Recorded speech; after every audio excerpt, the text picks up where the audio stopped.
78 లక్షలకు అమ్మిన ఫ్లాటు ఇవాళ 35 లక్షలకు అమ్ముడు పోతున్నది అనే మాట అమ్మ చెప్తా ఉన్నది. ఈయన వచ్చినాక మొత్తం రియల్ ఎస్టేట్ మొత్తం నాశనం అయినది అని చెప్తా ఉన్నది. ఒక్క హైదరాబాద్ రంగారెడ్డిలో కాదు ఈ పరిస్థితి. మీకు 2 ఉదాహరణలు చెప్తా నేను మొన్న సిరిసిల్ల పోయినా, అదే పెళ్ళి ఉంటే పోయినా, లగ్గానికి పోయినాక అక్కడ కొద్దిసేపు తినేటప్పుడు మాట్లాడుతున్నాం. ఆ సిరిసిల్ల పట్టణం అంటుకొని కొంత డెవలప్మెంట్ అయింది, జిల్లా కేంద్రం అయినాక భూముల ధరలు కూడా పెరిగినిండే.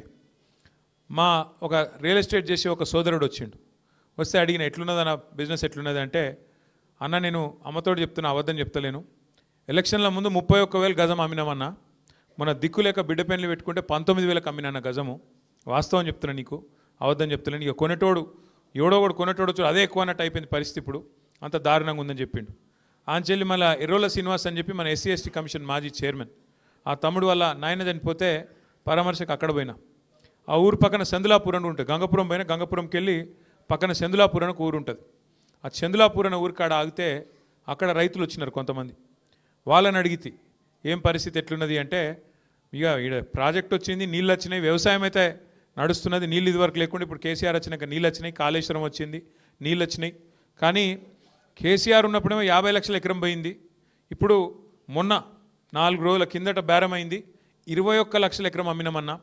ఇక మీకు అదే పొలం, వేరేది కూడా కాదు, అదే పొలం 50 లక్షలకు అడిగినరు, అప్పుడు అమ్మలేదు. ఇంకా మస్తుగా వస్తుంది, మళ్ళీ కేసీఆర్ వస్తాడు, ఇంకా పెరుగుతుంది అని చెప్పి అనుకున్నాము.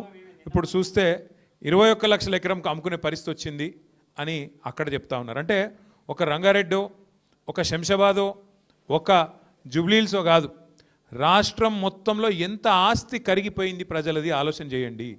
ఒక్కొక్క మనిషి ఎలక్షన్ల ముందు కేసీఆర్ ఉన్నప్పుడు ఒక 2 ఎకరాలు ఉంటే, నాకేమన్నా అయితే, నాకు దెబ్బనేమన్నా అయ్యి సడన్గా గుండె పోవటం అన్నం మశానం వచ్చి పోయితే నా కుటుంబానికి ఇంత ఆస్తి ఉంది అని ఒక ధీమా ఉంటుండే. ఇవాళ ఏంది పరిస్థితి? ఎంత తగ్గింది ఆ విలువ, ఎంత తగ్గింది ఆ ధీమా?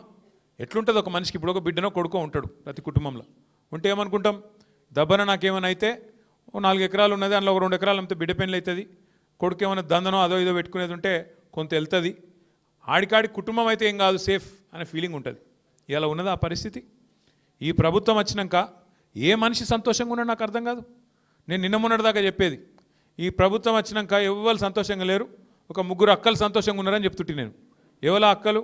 గీతక్క, సీతక్క, సురేఖక్క అని చెప్పిన. ఇప్పుడు సురేఖక్క కూడా సంతోషంగా లేదట, అదో బాధపడింది. ఇప్పుడు నేను అనుకున్నాం మొన్న గీతక్క, సీతక్క, సురేఖక్క అని చెప్తుంటే, ఇప్పుడు సురేఖక్క కూడా సంతోషంగా లేదని వాళ్ళ బిడ్డనే ఏడ్చుకుంటే చెప్పబట్టే. అంటే ఎందుకు చెప్తున్నా అంటే, ఎవరు సంతోషంగా ఉన్నారు ఈ రాష్ట్రంలో? రైతులు సంతోషంగా ఉన్నారా? వాళ్ళకు బోనస్ వస్తుందా? వాళ్ళకి యూరియా బస్తా దొరుకుతుందా? టైంకు రైతు బంధు పడుతుందా? కరెంట్ ఇస్తుండా చక్కగా? ఏం చక్కదనం ఉన్నది రైతులకు? కేసీఆర్ ఉన్నప్పుడు ఎట్లుండే, ఇప్పుడు ఎట్లున్నది తెలుస్తలేదా? ఎక్కడికక్కడ రైతులు ఊళ్ళల్లో పోయి మొక్క ముంగటిలా గొట్టం పెడితే చాలు తిట్టకుండా తిడుతున్నారు. మహిళలకు చెప్పిండు, నరికిండు. 1,000,000 మందిని కోటీశ్వర్లు చేస్తారంటే సిపాయి. మీరు చూడరు ఇంకా డైలాగులు రోజు చెప్తుండే ఆడిడా.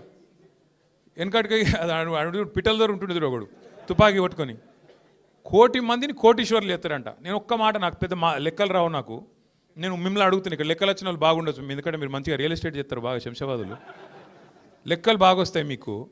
1,000,000 మందిని కోటీశ్వర్లు చేయాలంటే ఎన్ని కోట్లు కావాలి? 1,000,000 కోట్ల? నీ బడ్జెట్ ఎంత, నీ లెక్క ఎంత, నీ కథ ఎంత? నువ్వు 1,000,000 మందిని కోటీశ్వర్లు చేసి ఏం నరుకుడు అది? ఏమన్నా చెప్తే కూడా కొద్దిగా అతికేటట్టు ఉండాలి లేదా? 1,000,000 మందిని కోటీశ్వర్లు చేసుడు కాదు, మా మహిళల పుస్తల తాడు ఎత్తుకపోతే ఈయననే మంచోడు. తులం బంగారం పెడతా అన్నాడు. తులం కాదు, ఇప్పుడు బంగారం ఎంత పిరమైంది ఇప్పుడు? ఇంత బాగా తెలిసిందేం రాబాయ్ మీకు? బంగారం దగ్గర లేడీస్కి తెలుస్తుంది అనుకున్నా, మీకెందుకు తెలుస్తుంది ఇంతగా? అచ్చ నిన్న కొన్నారు. నా అదృష్టవశాత్తు నా భార్య అడగలేదు, నేను కొనలేదు. మీరు అనవసరంగా యాద్ చేసి ఇప్పుడు చూసిందంటే నేను వస్తా. అయితే కాక బంగారము గంత పిరమైంది. ఇప్పుడు ఎన్ని పెళ్ళిళ్ళైనా మరి రేవంత్ రెడ్డి వచ్చినాక ఒక 5-6 లక్షల పెళ్ళిళ్ళని అయినాయా లేవా? మరి ఎన్ని తులాల బంగారం బాకీ ఉన్నాడు? ఎవరికైనా నచ్చిందా బంగారం? ఎన్ని నరికిండు? అసలు ఏం మాట్లాడినారు? కేసీఆర్ గారు మీరు కళ్యాణ లక్ష్మి పెట్టిర్రు, కానీ నువ్వు ఇచ్చే కళ్యాణ లక్ష్మి ఎప్పుడు వస్తుంది? పిల్లలు పుట్టినాక వస్తుంది. నేను రాగానే నువ్వు లగ్నపత్రిక పెట్టుకుంటే ₹1,00,000 ఇస్తా, మీదికెళ్ళి తులం బంగారం ఇస్తా. ఏడవే మరి తులం బంగారము ₹1,00,000? ఎక్కడా లేదు.